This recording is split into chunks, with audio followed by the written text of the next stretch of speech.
What is going on, people? Welcome back. This is part 2 of the Grand Slam. We're at Watkins Glen and Watkins Glen, and we're chucking the fuel down on the car, putting the medium tyre on. This is practice, but we're going to go straight into quali. Got 10 minutes till the end of practice. So we can easily get 3 laps in, but all we got to do is qualify first. That's all we got to do. We're in the McLaren F1 GT.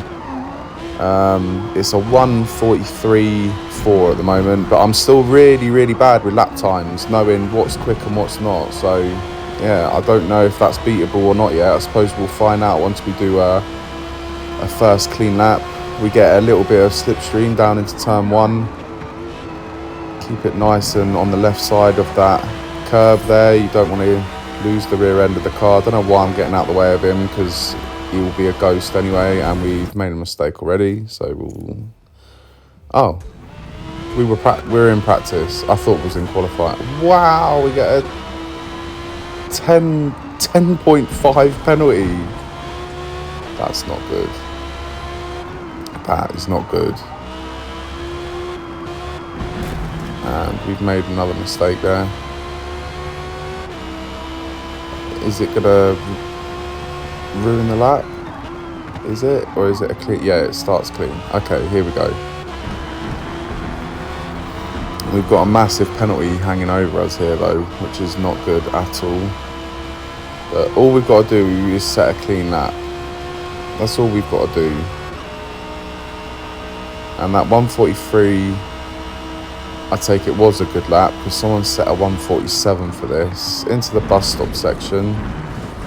That'll do for now. Definitely not on the limit, but that was clean enough. It'll do.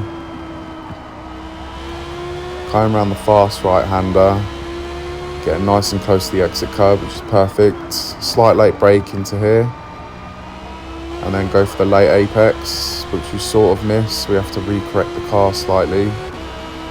Swing it to the left hand side, late brake into this one, down into second gear. I think that's a first gear corner maybe, and then wide on the exit, so the road does pull away. There's a little gap as well where the grass pulls away. Slight late brake into here, going left to right, late apex again, using the curb on exit, swing over to the right hand side, really late brake here because you want a late apex. There's the late apex, and then it straightens you out. And keep it on the right hand side of the track, slow it down slightly, down into third gear. We nearly cut the corner. We're going to go off. No, we don't. We had to recorrect the car though, so we're going to lose time there. All these little things though, we know now we can improve on the next lap, and it's definitely going to be better than a 1:47. It's better than the 1:43 as well that was in practice, so it's looking good at the moment. Car gets a bit unsteady on the entrance there.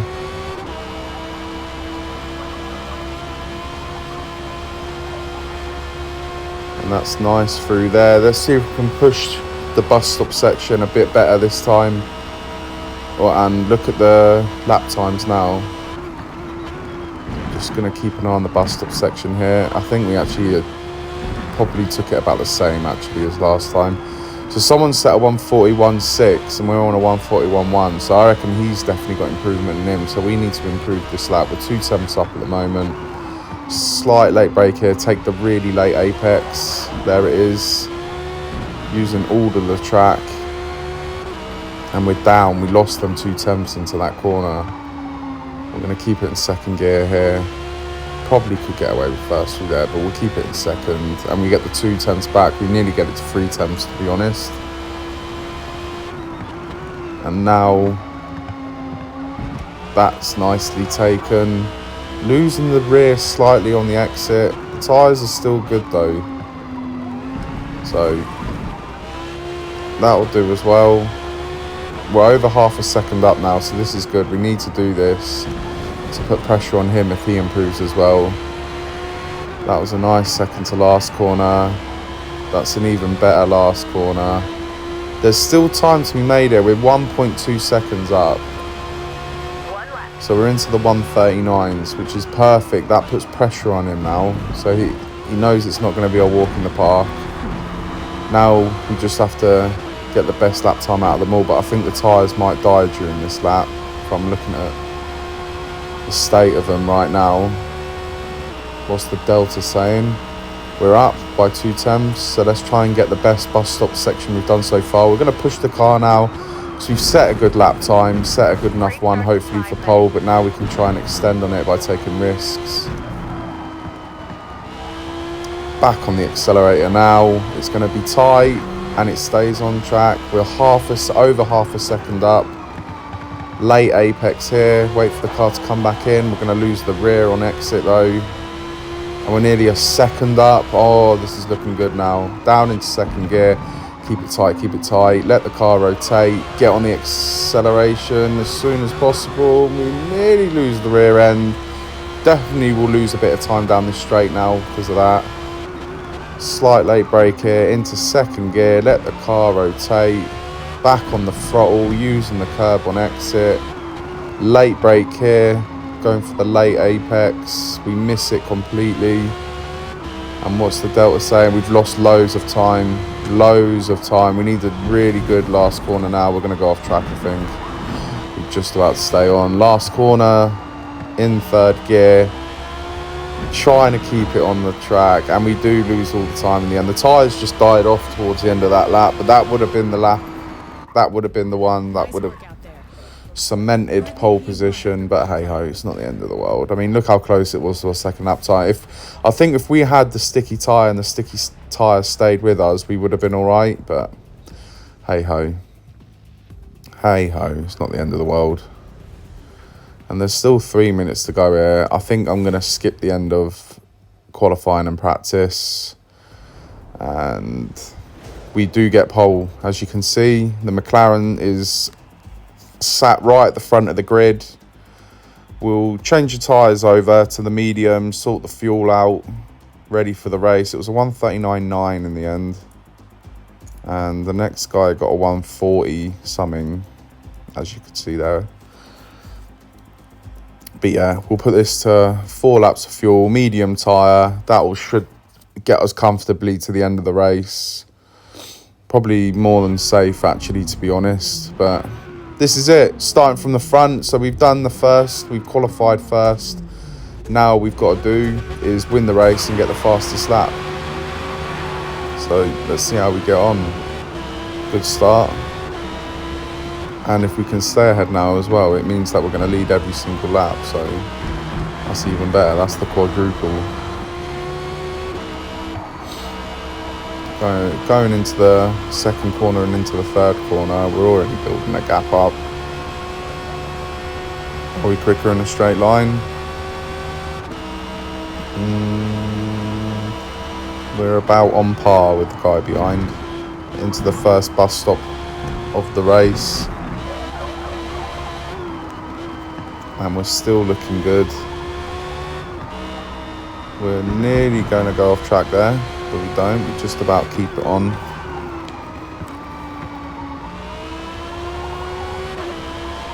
And that'll do as well. It's looking nice at the moment, very smooth, 3 seconds away. We probably could have gone for the soft tyre strategy this race, to be honest. We could have built up probably around 5 to 10 seconds a lap on these guys behind, so we could have had dead tyres at the end, but oh well. We're on the medium now, it'll do. If you're wondering why would you do the soft tyre if the medium's working?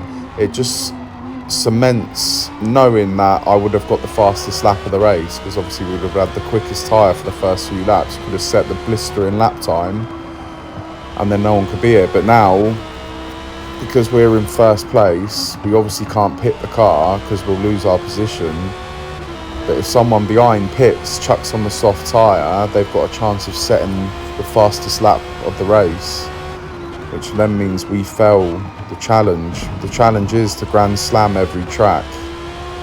And when I say Grand Slam, I mean qualify first, win the race and get the fastest lap time during the race. I think going for lead every lap is going to be difficult, because some of the starts at these races, if someone's got a four-wheel drive, do you know what I mean?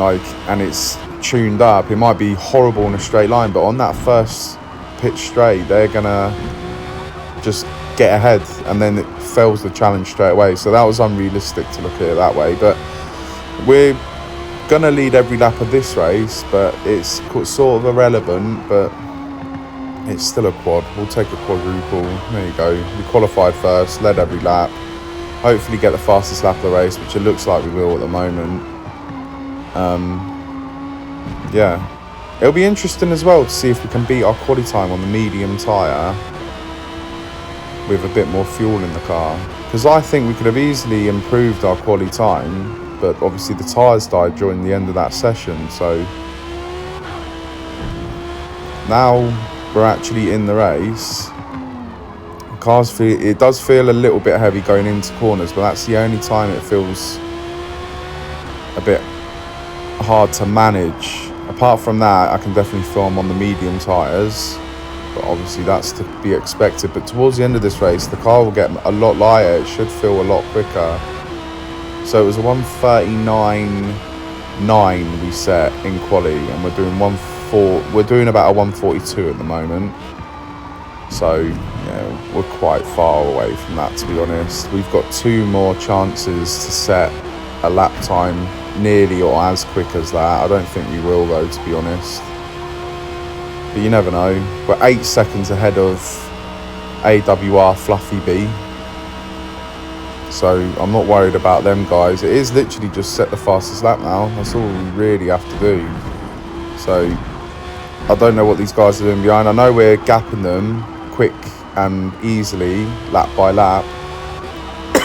But then all someone has to do behind is chuck the soft tyre on, and that could jeopardise us getting the fastest lap. Don't forget, second place on the grid as well at the beginning of this race set a 140 point something, I can't remember, but at the moment we're setting near 142s for a fastest lap. So if he decided to go in the pit and put on the fastest tyre, then we'd be in trouble. So that's why we're trying to set these fast lap times now.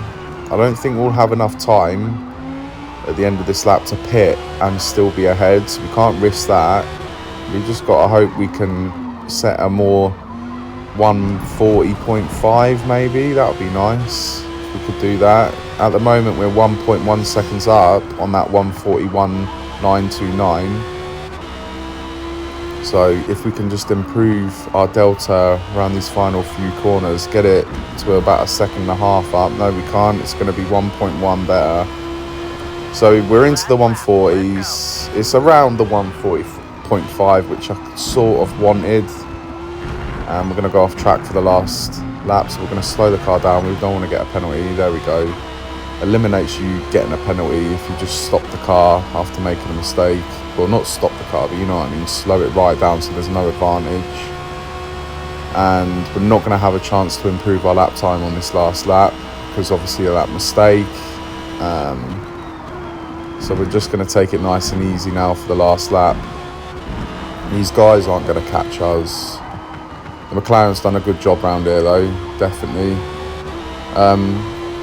So yeah, if you're wondering if you're going to Grand Slam every track, why you're not using the Porsche like you did at Indianapolis for the first race, well, the reason is there's some tracks that there's no way in hell I'll be able to Grand Slam that Porsche. But there are some tracks where the McLaren is better than the Porsche. And then not only that, there's also Daytona and Le Mans, which I don't think I could even use the McLaren round there. I think I've got a Ferrari F40 that I think will suit them tracks better. So that's probably the car I'll choose for them. But yeah, definitely a change of cars during this series. But it's to try and complete the challenge. So...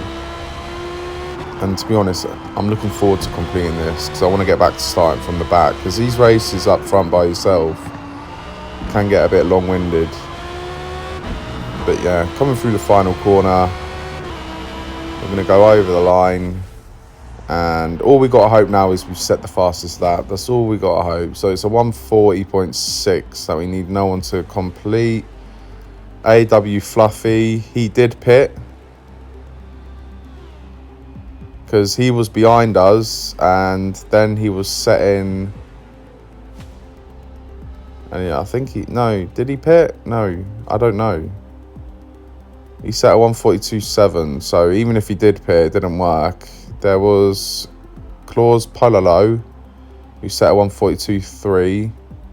I think we're all right. So yeah, anyway, that was part 2 of the Grand Slam in every single track in our class. It was at Watkins Glen, and it was a success. So on to the next one. I hope you enjoyed it. Join me in the next one. I'll see you then.